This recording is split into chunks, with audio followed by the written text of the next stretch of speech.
બીજાની પ્રવૃત્તિમાં માણસને મૂંગા થઈ જવું, બહેરા થઈ જવું અને ક્યારેક આપણને નિંદા કરવાની પણ ઈચ્છા થાય.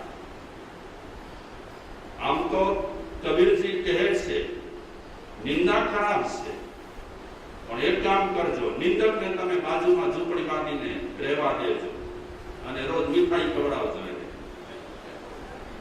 થાકી જાય ને બોલી બોલીને,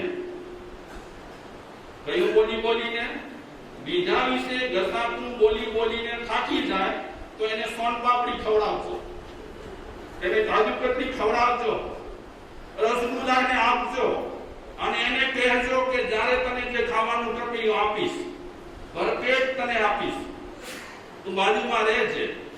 નિંદક નિયરે રાખીએ. કબીરજી કહે છે નિંદકને તમે નિયર એટલે બાજુમાં રાખજો. અને બની શકે અને તમારામાં ઉદારતા એવી હોય ને તમારો ઘર બહુ મોટો હોય અને આંગણો હોય તો આંગણામાં જ એને કુટીર બાંધીને આપી દેજો કે બીજે ભાડા તું લે ને ભાડા મકર, આ મફત ઘર આપું છું મારા ઘરના આંગણામાં, ઘર લીધા લે અને એસી વાળો ઘર থাকে તો એસી વાળો ઘર આપો, બેસી જ અમારા ઘરના આંગણામાં. કબીરજી કહે છે નિંદકને નિહાળે રાખીએ.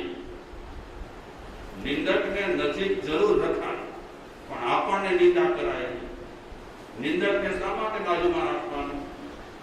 વચ્ચે મારા સ્ત્રીએ પણ વાત કરી હતી, નિંદકને બાજુમાં શું કામ રખાય? કે આપણામાં જે ત્રુટિઓ છે, આપણામાં જે ખામીઓ છે એ આપણા પ્રશંસકો નહીં કહે.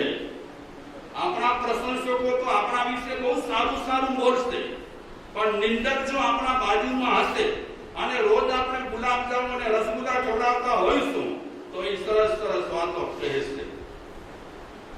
નિંદક માણસ આપણા દોષ શોધીને આપે. આમ તો ઉપકારી કહેવાય માણસ. નિંદક માણસ ઉપકારી છે પણ નિંદા કરવી એ શૈલી ખરાબ છે. નિંદા કરવા જેવી નથી. નિંદા કરીએ એટલે મોઢાને ગંડવાથી ભરીએ. કોઈની પણ આપણે ટીકા નિંદા કરીએ એટલે સમજવાનું કે આપણે આપણા મોઢામાં ગંદવાર ભરી રહ્યા છીએ. આપણે માણસની ચિંતા કરીએ છીએ પણ એક વિચારક કહે છે કે માણસની તમે ચિંતા કરો છો પણ જીભની ચિંતા વધારે કરો. જીભની ચિંતા વધારે કરો. શા માટે આમ કીધું? આના પર બહુ દયા રાખવા જેવી છે. કોના પર? આપણે આપણા શરીરની ફિકર કરીએ છીએ પણ શરીરમાં રહેલા જીભની વધારે ફિકર કરવા જેવી છે. કારણ કે આ જીભ આ કાન પર એવી ગંદવાર ફેંકે છે અને એવા ઝેર ઓકે છે. આ જીભ ક્યારેક ક્યારેક તો એ જીભથી નીકળેલા ઝેર કોઈકના આખા ઘરને પાયમાલ કરી નાખે છે. એક મોટું દ્રષ્ટાંત છે, નાનું કરીને હું કહું. ગામડામાં કુટુંબ રહેતું, ધંધો હતો, ઘરમાં બે જણ શેઠ ને શેઠાણી પૈસાદાર હતા એટલે ગામડાના માણસો એ ભાઈને શેઠ કરીને બોલાવતા અને એની પત્નીને શેઠાણી કહીને બોલાવે. ઠીક રીતે એનો ધંધો ચાલતો હતો, પૈસા ટકે સુધી હતા, 5-25 રૂપિયા દાન પણ દઈ શકતા હતા. પણ નસીબ તૂટ્યા પછી એ પાયમાલ થઈ ગયા. ધંધો ગયો, બધું ખવાઈ ગયું.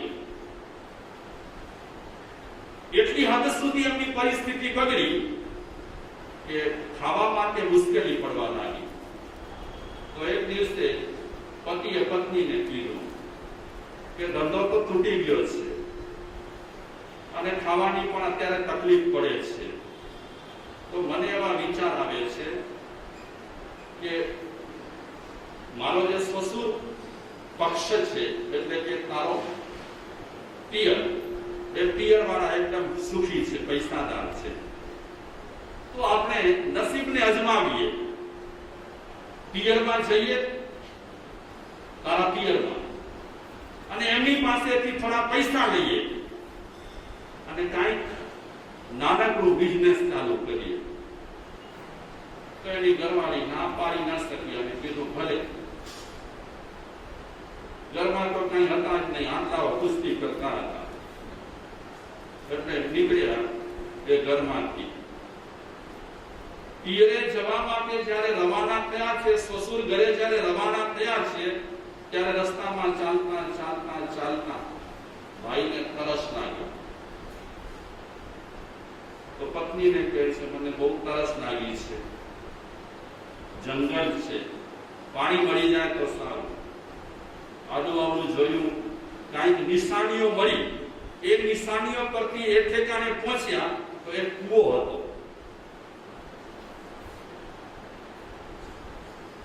એમાંથી પાણી મળશે એવી ધારણા સાથે એ કૂવા પાસે આવ્યા. પત્ની વિચારે છે, શેઠાણી, મારા પતિદેવ સાવ ખાલી ખમ થઈ ગયા છે, નકામો માણસ થઈ ગયો છે. કાંઈ નો હોય તો એમ જ કહેવાય ને. તો પત્ની વિચારે છે, આવા માણસને હું મારા પિયરે લઈ જાઉં. મારા પિયર વાળા તો બહુ પૈસાદાર, બહુ સારા, અને આવા મુફલીસ માણસને હું પિયરે લઈ જાઉં એ ઠીક નહીં.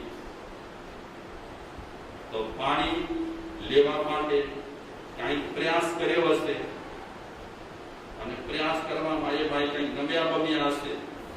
એમાં પત્નીએ માર્યો ધક્કો. સંસાર છે આ તો.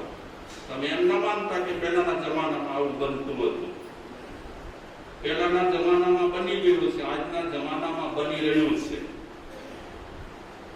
માણસ પાસે હોય કાંઈક માલ પાણી તો ઠીક છે, બાકી તમે માનતા હો કે અમને સગાવાળા બહુ પ્યાર કરે છે, એ વાતમાં માલ જ નથી. ઠકડ માણસ થઈ જાય તો સગાવાળા પણ એને કોઈ બોલાવવા તૈયાર નથી. આજે હું જોઉં છું, ઘણા સાહુકારો છે, એના નજીકના સગાવાળા એમની બાજુમાં બેઠેલા હોય, એને બોલાવતા હોય, તે છતાં પણ શ્રીમંત માણસ એ સગાવાળાની સામે નજર કરવા તૈયાર નથી. હા, એ પૈસાદાર હોય, ગરીબ રહેલો હોય. ગરીબ સામે માણસ બહુ ઓછી નજર કરે, અને સગાવાળા જ્યાં નજર કરતા ન હોય ત્યાં બહારના માણસો કેટલી નજર કરે. તકો મારી કરી અને પત્ની એટલી રવાની થઈ ગઈ. પિયરે આવી, પોતાના ઘરે આવી અને મોટે મોટેથી રડવા લાગી. બહુ રડે છે મોટે મોટેથી. એટલે બધા ઘરવાળા ભેગા થઈ ગયા અને પૂછે છે, શું બનાવ બન્યો, આટલું તું રડે છે? કે અમે તમારી પાસે આવતા હતા, મારા પતિદેવ અને હું, અમારી બંનેની સરખી રીતે મુસાફરી સારી રીતે થતી હતી. રસ્તામાં ચોર મળ્યા અને એ ચોરો અમને બંનેને માર માર્યો ખૂબ. હું તો બચી ગઈ, પણ મેં જોયું મારા પતિદેવને એ ચોરો એ કૂવામાં નાખી દીધો, ધક્કો માર્યો. બનાવટે વાત ઊભી કરી અને કાંઈ નથી બન્યું એવું કરી નાખ્યું. તો સગાવાળા એને આશ્વાસન આપે છે, જે થવાનું હતું એ થઈ ગયું, અને હંમેશા થવાનું હોય તે જ થાય, એમાં ફેર ન પડે. બસ ત્યાં રહે છે, પણ નસીબ એ ભાઈના સારા, શેઠના, કે જ્યારે ધક્કો માર્યો ત્યારે કૂવામાં પડતા પડતા એક ઝાડ આવી ગયો હાથમાં, મજબૂત ઝાડ, અને એને પકડી લીધો બરાબર. પત્ની જ્યારે આગળ નીકળી ગઈ એ પછી એને ધીમે ધીમે ધીમે આ ઝાડના સહારે કૂવાથી બહાર નીકળી આવી. પત્ની તો શું સમજી ગઈ છે અને બધાને કઈ પણ દીધું છે કે મારા પતિ જે તો બિચારા પરલોકે સીધા આવી ગયા. પોતે ગયા ને અમને દુખી કરતા ગયા. જો સમાજમાં કેવી વાતો કરે, કઈ બનાવ બને ત્યારે કે ઈ તો ગયા, અમને પણ દુખી કરતા ગયા. એ છતાં માણસ હજી સમજતો નથી. બોલો, એ વાક્ય શું બોલે છે ધ્યાન તો રાખો તમે. કોની ફિકર કરે છે માણસ? એ મરેલાની ફિકર નથી કરતા, પોતાની ફિકર કરે છે કે ઈ તો ગયા, અમને દુખી કરતા ગયા. પેલો ભાઈ એ થોડોક આરામ કરી અને નીકળ્યો અને આવ્યો સસુર ઘરે. પત્નીની નજર પડી કે આ ભાઈડો તો આ જીવતો જાગતો આવી ગયો, મારા મને તો મરી ગયો છે.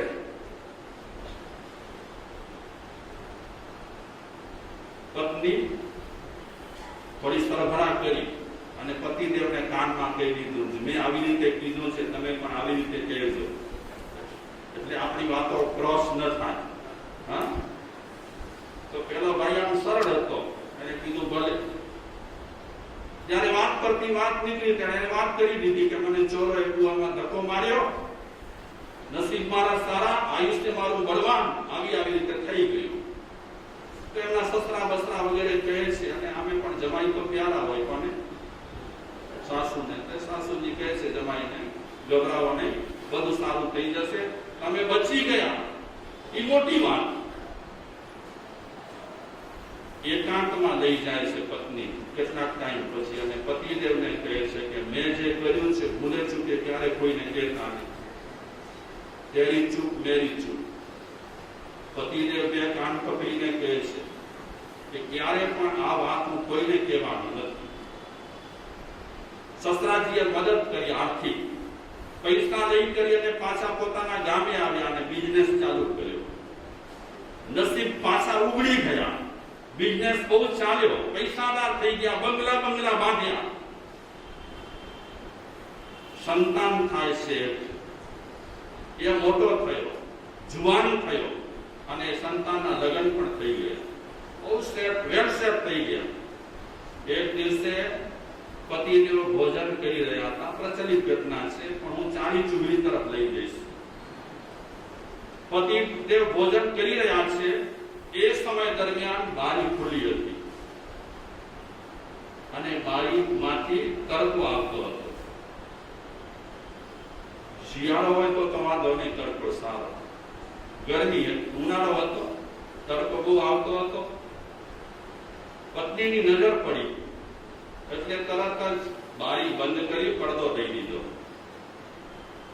એ સમય પતિ અને પત્નીની નજર ટકરાઈ અને બંને હસ્યા. શું કામ હસ્યા? શું કામ હસ્યા? બંને હસ્યા ત્યારે પુત્રવધુ જરા જોઈ ગઈ કે મારા સાસુ અને સસરાજી બંનેની નજર ટકરાઈ અને બંને હસ્યા છે. જ્યારે મોકો મળ્યો અને ઘરમાં કોઈ ન હતું ત્યારે પુત્રવધુ સસરાજી પાસે આવી કરી અને સસરાજીને પૂછે છે કે સાચું કહેજો, તમે આવી રીતે ભોજન કરતા હતા અને માતાજીએ બારી બંધ કરી, ત્યારે તમારી એમની નજર એકદમ ટકરાઈ, પછી તમે બંને હસ્યા શું કામ? સાચું કહેજો. કોણ દબાવે છે? સસરાજીને પુત્રવધુ પર પ્રેમ, લાગણી. પુત્રવધુ જ્યારે દબાણથી કહેવા લાગી ત્યારે સસરાજી હાથ જોડીને પુત્રવધુને કહે છે શાંતિ રાખો. કેટલીક વાતો કહેવાય, કેટલીક વાતો ન કહેવાય. તમે વિશ્વાસુ છો તે છતાં પણ અમુક વાતો ન કહેવાય. પુત્રવધુ કહે છે પિતાજી, આટલી લાગણી રાખ્યા પછી તમે પડદો રાખો છો. ઘણા માણસોની ટેવ હોય માહિતી લેવાની, એ બોલવા માટે તૈયાર ન હોય તો મોઢામાં આંગળી નાખીને પણ બોલાવે, ગમે તેમ કરીને. આજે માણસો પાસે ટ્રીકો આવી ગઈ છે આવી રીતે. તો એ સસરાજી પુત્રવધુને કહે છે બેટા શાંતિ રાખ, કહેવા જેવી હોય તો હું તરત જ કહી દઉં, તું વધારે મને બોલાવ નહીં. પુત્રવધુ કહે છે બાપુજી આવું તમે શું કરો છો? વાત કહી દો ને, જે હોય તે હું કોઈને નહીં કહું. અને એમાં ઘરમાં કોઈ ન હતું અને સસરાજીએ જૂની વાત પુત્રવધુને કહી દીધી. અમુક વાતો છે ને મેં વાંચ્યું છે, સાચું ખોટું તમને ખબર, કે અમુક વાતો બહેનોને કહેવાય નહીં. અમુક વાતો ઘણી વખત માણસ પચાવી શકતો નથી અને ન પચાવવાને કારણે ઘણી વખત ગંભીર હોનારતો સર્જાતી હોય છે. ઘણા લોકોના મોઢે મેં સાંભળ્યું છે કે બહેનો છે ને વાતો પચાવી ન શકે. લોકો કહેતા હોય અને લોકોને જે એવું હોય કે ક્યાં છૂટ આપણે અટકાવીએ, છૂટ આપી છે. માણસોએ વગોવ્યા નથી, પણ માણસોએ બહેનોને બહુ વગોવ્યા છે, બહુ વગોવ્યા છે. આજની તારીખે પણ આટલો વિકાસ થયો છે જમાનાનો, તે છતાં પણ માણસ હજી પણ બહેનને ઉતારી પાડવામાં જરા પણ પાછી પાણી નથી કરતો. એક દિવસે સાસુ અને વહુના થયો ઝઘડો. બહુ ઝઘડો થયો, કઈ નાની વાતમાંથી મોટું સ્વરૂપ આવી ગયું અને એમાં વહુએ સાસુને કહી દીધું, બેઠા રહો, તમે ધંધા પેલા કેવા કર્યા છે મને ખબર છે. આવું બોલી દીધું એટલે સાસુને એકદમ કરંટ લાગ્યો કે આ વહુ શું બોલે છે. ચોક્કસ મારા પતિદેવે આ જૂની માહિતી પુત્રવધુને આપી દીધી છે. જેના પર પૂરેપૂરો મને વિશ્વાસ થઈ ગયો હતો એ વ્યક્તિ મારી સાથે આવી રીતે કરી અને વાત કહેવાની ન હતી, ચોક્કસ થઈ ગયો હતો, તે છતાં પણ કહી દીધી. આવું જો થતું હોય તો જીવીને હું શું કરું? અને એ બહેન ઉપરના માળીએ જઈ ફાંસો બાંધી અને જિંદગી ટૂંકાવી નાખી. સસરાજી જ્યારે આવ્યા એટલે એના પતિદેવ જ્યારે આવ્યા એને ન જોયા, ઉપર જવા માટે ગયા, જોયું તો ફાંસો પડ્યો છે. તો સસરાજી પણ વિચારે છે કે આ બનાવ બન્યો છે, સમાચાર મળી ગયા છે અને મેં મોટામાં મોટી ભૂલ કરી છે કે જે વાત કહેવા જેવી ન હતી તે વાત મેં કહી દીધી છે. આ મારા પાપે મારી પત્નીને ફાંસો ખાવો પડ્યો. આ જિંદગી મને ન કરતી. એ ફાંસો કાઢ્યો અને પોતે ફાંસો ખાધો. બે જીવ ગયા. પછી આવ્યો પુત્ર, એને પરિસ્થિતિ જોઈ આ બધી. મારા વડીલ ગયા. કોના કારણે ગયા? મારી પત્નીએ જ્યારે ઝઘડો કર્યો અને કાંઈક એવું કટાક્ષ કર્યું ત્યારે આ પરિણામ આવ્યું ને. મને જિંદગી ના કરતો એટલે ફાંસો કાઢી અને પોતાના ગળામાં નાખ્યો. છોકરાએ એ મરી ગયો. પછી પુત્રવધુ તપાસ કરવા માટે આવી તો પુત્રવધુએ જોયું એક લટકે છે અને બે લાશો પડી છે. એટલે પુત્રવધુ વિચારે છે આ મારા પાપે. સસરાજીએ કીધું હતું કોઈને ન કહેતી, તે છતાં પણ ઝઘડામાં મેં ગૂઢ વાત, રહસ્યવાળી વાત મેં સાસુને કહી અને પરિણામ આવ્યું. તો આ બધું જે થયું છે મારા પાપે થયું છે, ન કપે જિંદગી. એ ફાંસો કાઢ્યો પતિદેવના ગળામાંથી અને પોતે ફાંસો ખાઈ ગયો. આખું ઘર ધોવાઈ ગયું. શેનાથી ધોવાયું? આ ચાળી ચુગલી અને રહસ્યભરી વાતો ખુલ્લી થયા પછી ઘર વિખરાઈ ગયું. 12 વ્રતમાં બીજું વ્રત, એમાં રીતસરની નોટિસ આપી છે કે કોઈના રહસ્ય તમે પ્રગટ ન કરો. માણસ માત્ર અત્યારે વિખરાય નથી, દરેકની ભૂલો નાની મોટી થતી જ રહેતી હોય છે, પણ એ કોઈના પર રહસ્ય તમે મહેરબાની કરી કોઈની સામે પ્રગટ ન કરો. પણ આજે આ બિઝનેસ ચાલે છે લોકોમાં, ચર્ચી ચાલે છે અને કોઈ વાત પચાવવાની હવે માણસમાં ત્રેવડ નથી રહેતી. ચાર માણસને જ્યાં સુધી એવી અંગત વાતો ન કરે ત્યાં સુધી એને સુખ ના આવે. તો આ નિંદા બહુ ખરાબ છે, ચારી ચુગલી બહુ ખતરનાક છે. એનાથી જેટલા આપણે બચી શકીએ એટલા બચવાની કોશિશ કરીએ.